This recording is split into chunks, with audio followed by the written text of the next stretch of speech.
하나님의 말씀은 사도행전 10장 9절부터 23절까지입니다. 이튿날 그들이 길을 가다가 그 성에 가까이 갔을 그때 베드로가 기도하려고 지붕에 올라가니 그 시각은 제6시더라. 그가 시장하여 먹고자 하매 사람들이 준비할 때 황홀한 중에 하늘이 열리며 한 그릇이 내려오는 것을 보니 금 보자기 같고 네 귀를 며 땅에 들이웠더라. 그 안에는 땅에 있는 각종 네 발 가진 짐승과 기는 것과 공중에 나는 것들이 있더라.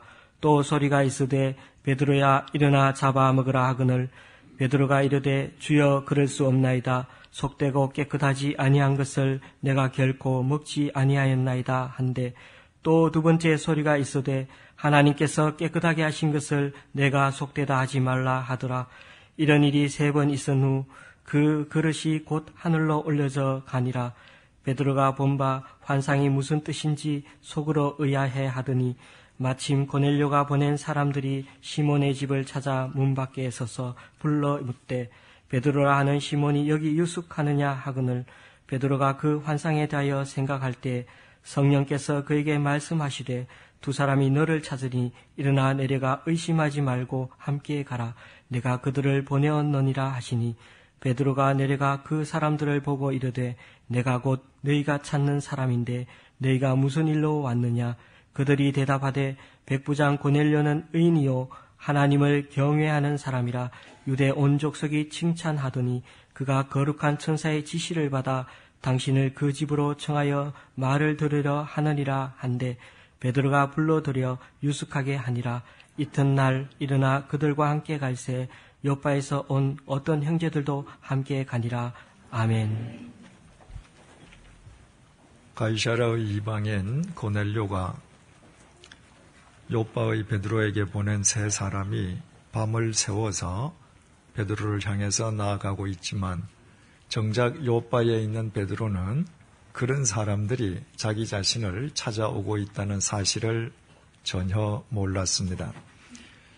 요빠의 베드로는 가이사랴에 있는 이방인 고넬료 그 사람 자체를 아예 몰랐습니다.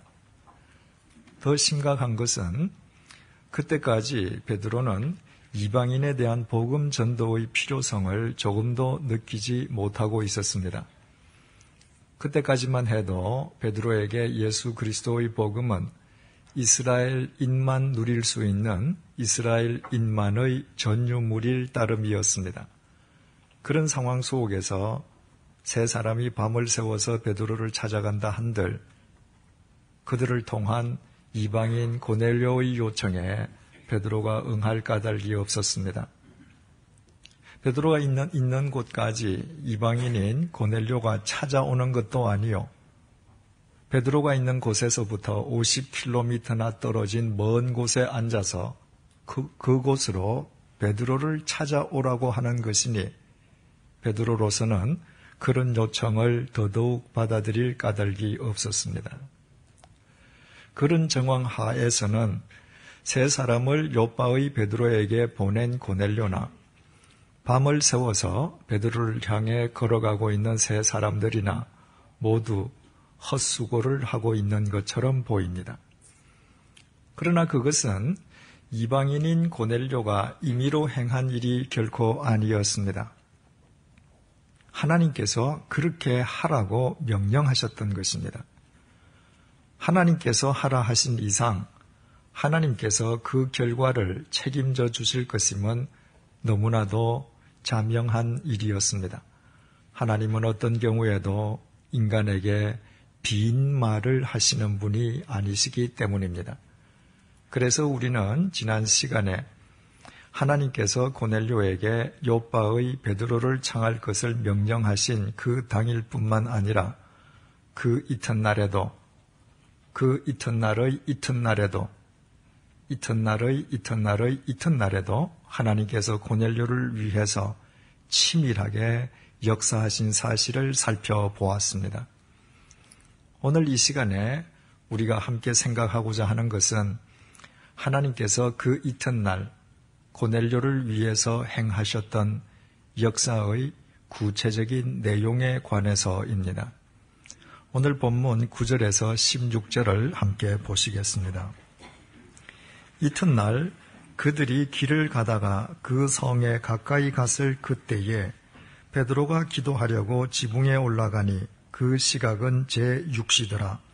그가 시장하여 먹고자 하매 사람들이 준비할 때에 황홀한 중에 하늘이 열리며 한 그릇이 내려오는 것을 보니 큰 보자기 같고 네 귀를 메어 땅에 들이웠더라. 그 안에는 땅에 있는 각종 네 발 가진 짐승과 기는 것과 공중에 나는 것들이 있더라. 또 소리가 있으되 베드로야 일어나 잡아 먹으라 하거늘 베드로가 이르되 주여 그럴 수 없나이다. 속되고 깨끗하지 아니한 것을 내가 결코 먹지 아니하였나이다 한데 또 두 번째 소리가 있으되 하나님께서 깨끗하게 하신 것을 내가 속되다 하지 말라 하더라. 이런 일이 3번 있은 후 그 그릇이 곧 하늘로 올려져 가니라. 고넬료가 세 사람을 요바로 떠나보낸 그 이튿날이었습니다. 밤을 새워서 요바를 향해 걸어간 세 사람들이 드디어 요바에 가까이 이르렀을 때 바로 그때였습니다. 그때의 시간이 제6시 요즘 시간으로 낮 12시였습니다.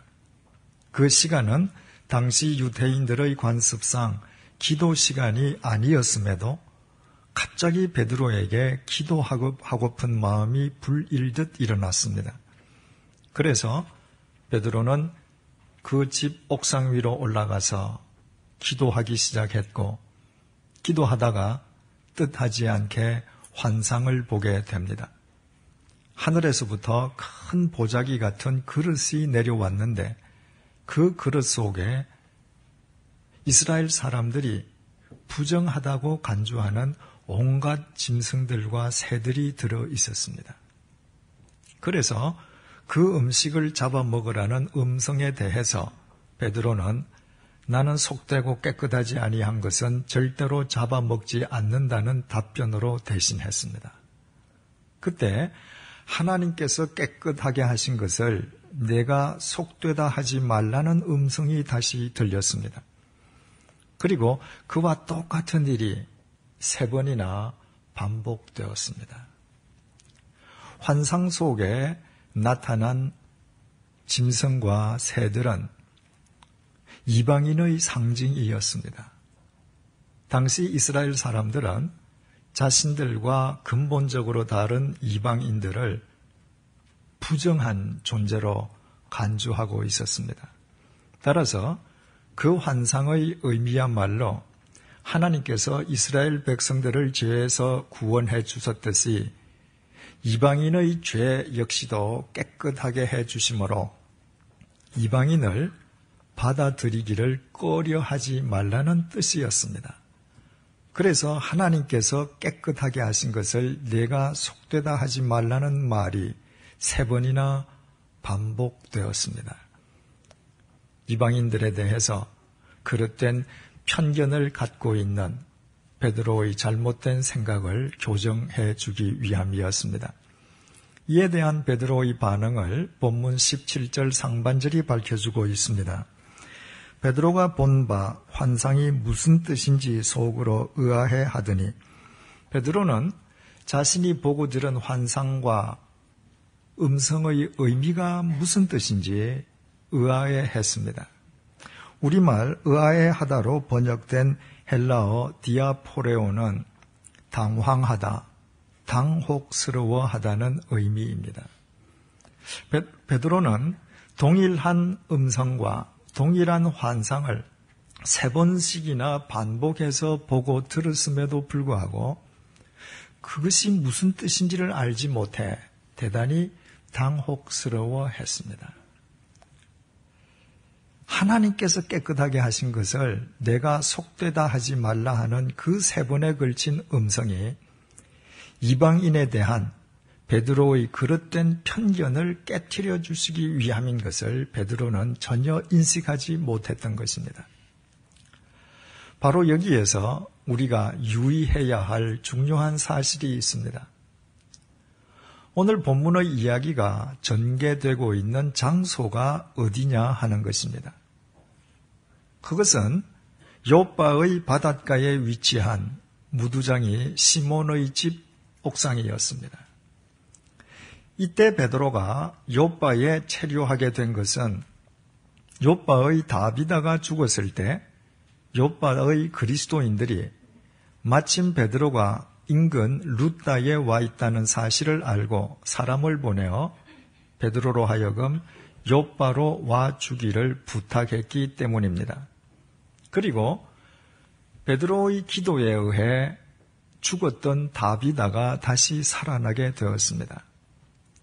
그 놀라운 사실을 목격한 요빠의 그리스도인들 가운데에 그 위대한 능력의 종 사도 베드로를 자기 집에 모시고 싶어하는 사람들이 많았을 것임은 두말할 나위가 없습니다. 그런데도 베드로는 유독 무두장이의 집을 자신의 유숙지로 선택했습니다. 그것은 베드로의 위대한 인간 승리라고 말씀을 드렸습니다. 우리가 해당 본문인 사도행전 9장 43절을 살펴볼 때 이미 말씀드렸던 것처럼 이스라엘 사람들은 가죽 제조공인 무두장이를 인간 이하의 존재로 취급했습니다. 이스라엘 사람들은 죽은 짐승의 시체를 부정한 것으로 간주하고 그 부정한 것을 만지는 사람에게 부정한 짐승의 부정이 전이되어 그 사람까지도 부정하게 된다고 단정했습니다. 따라서 가죽을 제조해야 하는 직업상 죽은 짐승의 시체를 만지지 않을 수 없는 무두장이들을 이스라엘 사람들은 인간으로 취급할 수가 없었습니다. 함께 식사를 하지 않는 것은 말할 것도 없고 아예 상종조차 꺼려 했습니다. 부정한 무두장이와 교류한다는 것은 곧 무두장이의 부정이 자기 자신에게 전이되는 것이라 믿었기 때문입니다. 희한한 것은 무두장이를 부정하여 인간 이하로 취급하는 사람들 가운데에 그 부정한 무두장이가 부정한 손으로 만든 가죽 제품에 부정이 전이되었다고 믿는 사람은 아무도 없었습니다. 옷, 신, 벨트 등 이스라엘 사람들의 일상생활에서 가죽 제품은 필수품이었고 이왕이면 모든 사람들이 한결같이 더 고급 제품을 선호했습니다. 죽은 짐승의 부정한 시체를 만진다고 해서 정말 무두장이가 부정한 인간 이하의 존재라고 믿는다면 그 부정한 무두장이의 손에 의해 만들어지는 가죽 제품 역시도 부정하게 단정해야 할 것이요.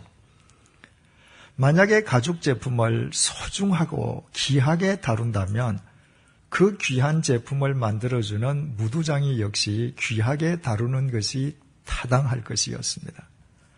그러나 이스라엘 사람들은 전혀 그렇게 살지 않았다고 했습니다. 아무 그리낌도 없이 무두장이는 인간 이하로 경멸하면서도 그 무두장이가 만든 가죽 제품만은 애지중지했습니다.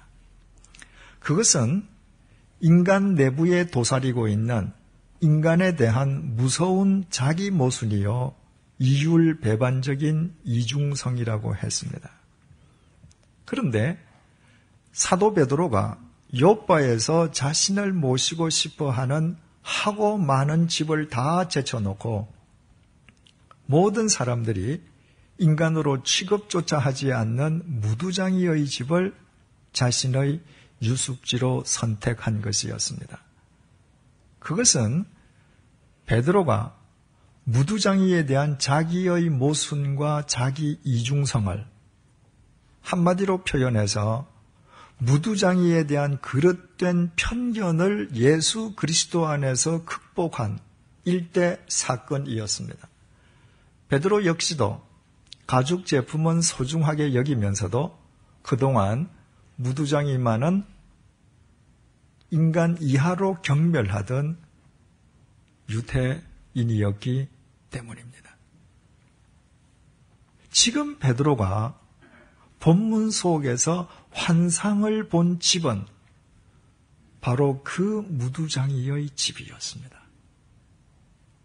그 무두장이의 집은 베드로가 그 집을 자신의 유숙지로 선택함으로써 무두장이에 대한 편견을 스스로 극복했음을 만천하에 공포한 바로 그 현장이었습니다.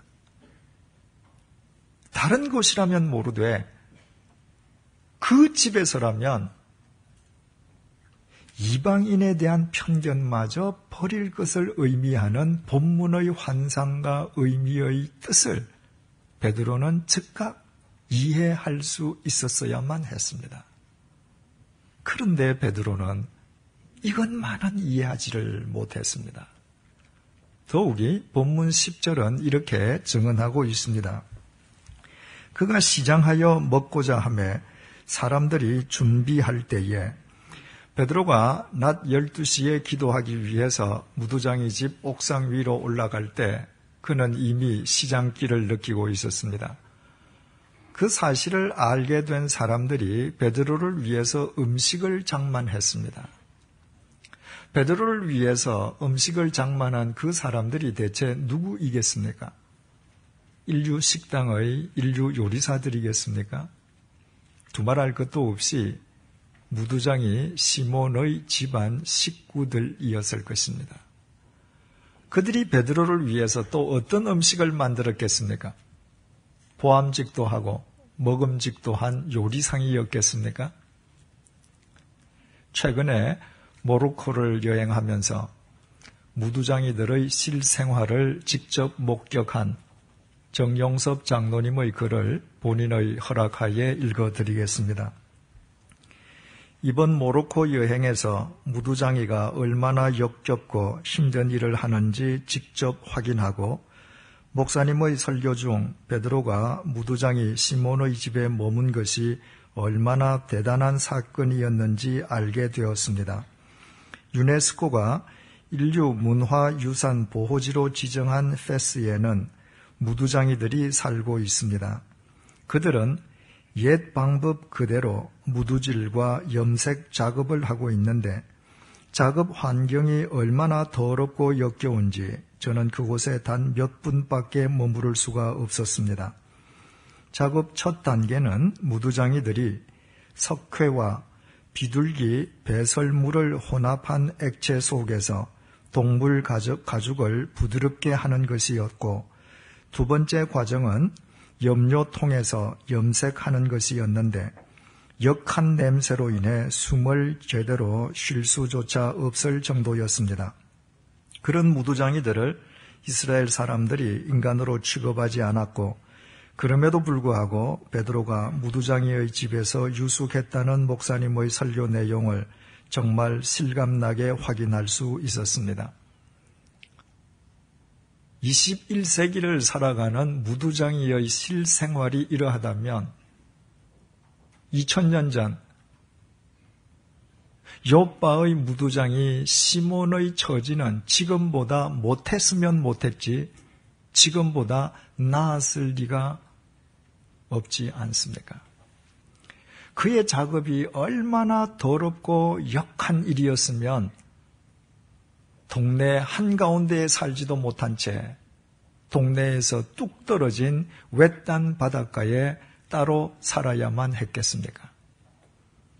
인간으로 취급받지도 못하고 역겹기 짝이 없는 그 일로 겨우 생존해야 하는 그 무두장이에게 집과 작업장이 별도로 있었겠습니까? 바닷가에 있는 그의 집이 작업장이요. 그의 작업장이 곧 집이지 않았겠습니까? 그렇다면 비둘기 배설물 등으로 인해서 역겨운 냄새가 진동하는 그 집에서 무슨 진수성찬을 차릴 수가 있겠습니까? 설령 진수성찬을 차린다 한들 그 더러운 환경 속에서 그 진수성찬을 대하는 사람에게 과연 식욕이 동할 수 있겠습니까? 그런데도 베드로는 그 역겨운 냄새가 진동하는 무두장이의 집에서 무두장이의 집안 식구들이 마련해준 음식을 전날 저녁에도 먹었고 본문속 당일 아침에도 먹었고 지금은 점심으로 또 먹을 판입니다. 무두장이에 대한 편견을 극복한 베드로에게는 무두장이의 집이 아무리 더럽고 아무리 역겨운 냄새가 진동한다 한들 무두장이 집안 식구들이 만들어주는 음식이 전혀 문제가 되지 않았던 것입니다. 적어도 그런 곳에 지금 베드로가 있다면 자신이 속되다고 단정하는 짐승과 새들을 가리켜서 하나님께서 깨끗하게 하신 것을 내가 속되다 하지 말라는 그 음성의 의미를 바르게 깨달을 수 있어야만 하지 않았겠습니까? 그러나 베드로는 역좋은 냄새가 진동하는 무두장이의 집에서 무두장이 집안 식구들이 만들어주는 음식은 태연하게 먹으면서도 이방인마저 받아들이기를 촉구하는 그 환상과 음성의 의미는 전혀 깨닫지를 못했습니다. 비록 베드로가 무두장이에 대한 편견은 극복했지만 그러나 그 무두장이는 이방인이 아니라 베드로 자신과 같은 유대인이었습니다. 그동안 베드로가 사마리아인이나 무두장이처럼 자신과 같은 이스라엘인에 대한 편견은 극복했지만 그러나 그 편견의 극복이 자신과는 본질적으로 다른 이방인에게까지는 확대되지 못하고 있었습니다. 우리는 이 사실을 통해서 인간에 대한 편견의 타파가 얼마나 어려운 일인지를 깨달을 수 있게 됩니다. 내가 누군가에 대해서 편견을 극복하게 되었다고 해서 그것이 또 다른 사람의 편견 혹은 모든 사람에 대한 편견의 해소로 이어지는 것은 결코 아니라는 말입니다. 그렇다면 세 번씩이나 동일한 환상, 동일한 음성을 보고 들었음에도 그 의미를 깨닫지 못했던 베드로가 어떻게 그 의미를 포착하고 이방인을 수용하며 이방인에 대한 편견을 해소할 수 있게 되었겠습니까? 본문 17절에서 20절을 같이 보시겠습니다. 베드로가 본 바 환상이 무슨 뜻인지 속으로 의아해 하더니 마침 고넬료가 보낸 사람들이 시몬의 집을 찾아 문 밖에 서서 불러 묻되 베드로라 하는 시몬이 여기 유숙하느냐 하거늘 베드로가 그 환상에 대하여 생각할 때에 성령께서 그에게 말씀하시되 두 사람이 너를 찾으니 일어나 내려가 의심하지 말고 함께 가라. 내가 그들을 보내었느니라 하시니 세 번씩이나 보고 들은 환상과 음성의 의미를 알지 못해서 베드로가 당혹스러워하고 있던 바로 그 순간 고넬료가 보낸 사람들이 베드로가 유숙하고 있는 무두장이 시몬의 집 문 앞에 당도했습니다. 그와 동시에 성령님께서 베드로에게 내가 그들을 보내었다고 말씀하셨습니다.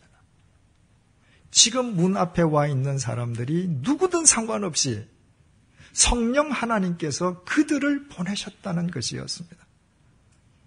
성령 하나님께서 보내신 사람들이라면 베드로가 만나지 못할 까닭이 없었습니다. 아니, 그들이 누구든 베드로는 반드시 만나야만 했습니다. 성령 하나님께서 보내신 사람들이라면 그들이 무엇을 요구하든 베드로는 반드시 그들의 요청을 수락해 주어야만 했습니다. 그래서 이튿날에 마침내 가이사라에 도착한 베드로를 감격 속에서 영접하는 고넬료에게 베드로가 직접 이렇게 말을 했습니다. 본문 28절을 보시겠습니다. 유대인으로서 이방인과 교제하며 가까이 하는 것이 위법인 줄은 너희도 알거니와 하나님께서 내게 지시하사 아무도 속되다 하거나 깨끗하지 않다 하지 말라 하시기로 부름을 사양하지 아니하고 왔노라. 내가 저희를 보내었다는 성령 하나님의 단 한 말씀이 이방인에 대한 베드로의 편견을 타파시켜 주었습니다. 다시 말씀드리면 성령 하나님의 말씀 속에서 베드로는 이해할 수 없었던 환상과 음성의 진정한 의미를 바르게 깨닫고 이방인에 대한 편견을 극복할 수 있었습니다. 성령님의 말씀 속에서 되돌아볼 때 베드로 자신을 창조하신 하나님께서는 천지 만물을 창조하신 하나님이시기에 이방인의 창조주가 되시기도 했습니다. 성령님의 조명 아래에서 생각해 볼 때 주님을 면전에서 3번씩이나 부인한 자신을 용서해 주신 주님께서 경건한 이방인을 받아주시지 않을 까닭이 없었습니다. 성령님의 빛 속에서 살펴볼 때 갈릴리에 무식하고 하찮은 어부였던 자신의 구원자가 되어주신 하나님께서 자기보다 잘난 이방인의 구원자가 되어주시지 않을 까닭이 없었습니다. 성령님의 말씀 속에서 생각할 때 이방인은 경원이나 배척의 대상이 아니라 함께 더불어 살아야 할 형제였습니다. 그래서 베드로는 자신의 표현대로 가이사랴의 이방인 고넬료의 부름에 사양하지 않고 달려갔습니다. 베드로가 하나님의 말씀과 성령님의 조명 속에서 이방인에 대한 편견을 극복하지 않았던들 결코 있을 수 없는 일이었습니다. 만약 베드로가 모든 이스라엘 사람들이 인간으로 취급조차 하지 않는 무두장이에 대한 편견은 극복했다 할지라도 이처럼 이방인에 대한 편견마저 극복하지 못했던들 베드로는 절대로 인류의 역사를 새롭게 하는 진정한 사도의 반열에 오르지는 못했을 것입니다. 사랑하는 교우 여러분, 우리가 누군가에 대한 편견을 극복했다고 해서 그것이 절로 다른 사람에 대한 혹은 모든 사람에 대한 편견의 극복을 의미하는 것이 아님을 절대로 잊지 마십시오. 남편에 대한 편견을 극복했다고 해서 그것이 일터에 있는 동료들에 대한 편견의 극복을 의미하는 것은 결코 아닙니다. 이웃에 대한 편견을 해소했다고 해서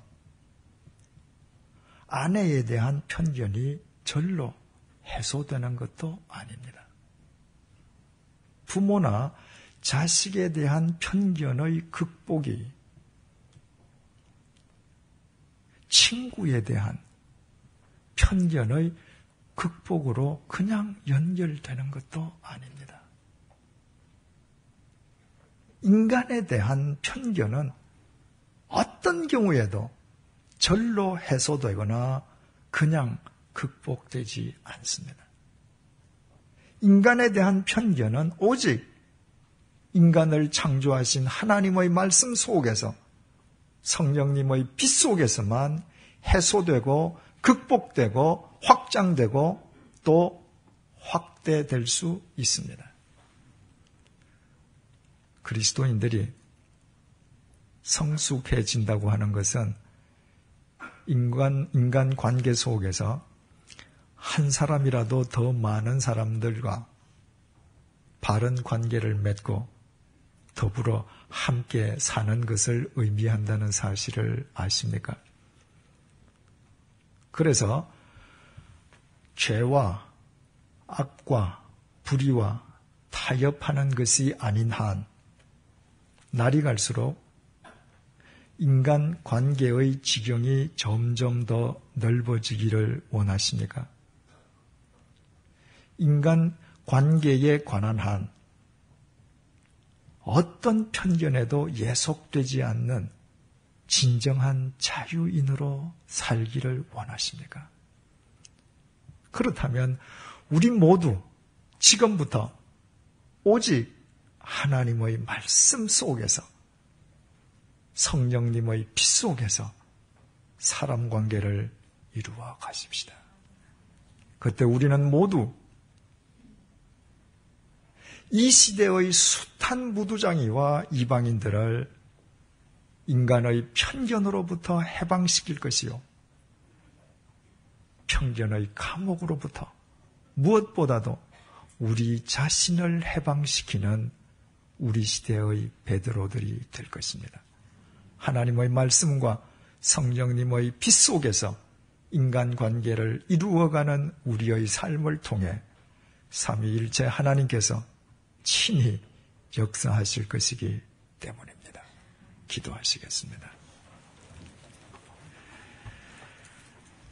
천지를 창조하셨기에 나의 창조자이신 동시에 나 이외의 사람 역시 창조하신 하나님, 나처럼 하찮은 인간을 구원해 주셨기에 나 이외의 사람에게도 구원자가 되시는 하나님, 나처럼 더러운 인간을 예수 그리스도 안에서 의롭다 인정해 주셨기에 나 이외의 사람도 깨끗하게 하시는 하나님, 인간에 대한 편견을 지니고 사는 것은 그와 나를 동시에 창조하신 하나님에 대한 거역임을 깨닫게 해주셔서 감사합니다.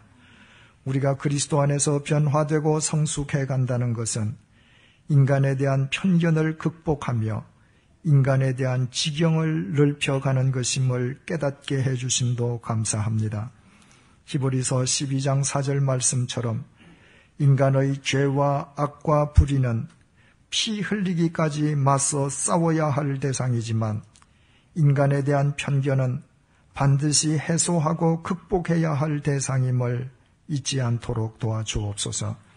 인간에 대한 편견을 극복하고 해소하는 것은 인간관계의 모든 그릇된 굴레에서 나 자신을 해방시키는 일인 것도 잊지 않도록 하여 주옵소서. 그러나 인간에 대한 편견은 어떤 경우에도 저절로 극복되거나 그냥 해소되지 않는다는 사실도 명심하게 하여 주옵소서. 오직 하나님의 말씀 속에서 성령님의 빛 속에서 사람 관계를 이루어 가도록 도와주옵소서. 그리하여 내가 그들을 보내었느니라 는 성령님의 말씀에 따라 베드로가 이방인에 대한 편견을 극복하고 고넬료를 찾아가므로 인류의 역사를 새롭게 하는 진정한 사도가 되었듯이 우리가 누구를 만나든 우리 역시 그 사람을 살려내는 이 시대의 사도로 쓰임받게 하여 주옵소서. 예수님의 이름으로 기도드립니다. 아멘.